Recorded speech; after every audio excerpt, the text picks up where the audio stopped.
కామంతో సీతను ఎత్తుకెళ్లాడని రావణుని శ్రీరాముడు చంపితే అది ధర్మమని భావించి ఆయన వెనుక నిలిచిన ఈ దేశం నేడు కామంతో తన కోరికలు తీర్చమని వేధిస్తున్నాడని ఒక వ్యక్తి మీద పోరాడుతున్న మహిళా రెజ్లర్స్ వెనుక మాత్రం ఈ దేశం నిలబడడం లేదు.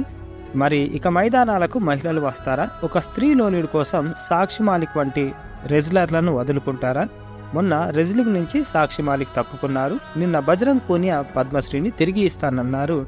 నేడు వీరికి విజేందర్ సింగ్ మద్దతుగా నిలిచారు. అన్యాయం జరిగింది అని పోరాడుతున్నారని అంటే న్యాయం ఆశిస్తున్నారని అర్థం. అంతేకాని ఒక పనోన్ని తీసి ఇంకో పనోన్ని పెట్టుకోవడం కాదు. బ్రిజ్భూషణ్ని తీసేసి తన సన్నిహితుల్ని చీపుగా పెట్టారు. పరోక్షంగానైనా బ్రిజ్భూషణ్ ఇన్వాల్వ్మెంట్ ఉంటుంది. అసలు వీళ్ళ అనుకూల వ్యక్తుల ప్రమేయం లేకుండా బీసీసీఐ డబ్ల్యూఎఫ్ఐ నడవలేదా? సాక్షి మెడల్ సాధించగానే జబ్బలు చర్చి ఛాతి విరిచిన వాళ్ళ స్పందన ఏంటి? ఇప్పుడు వారికి మద్దతుగా ఉంటారా?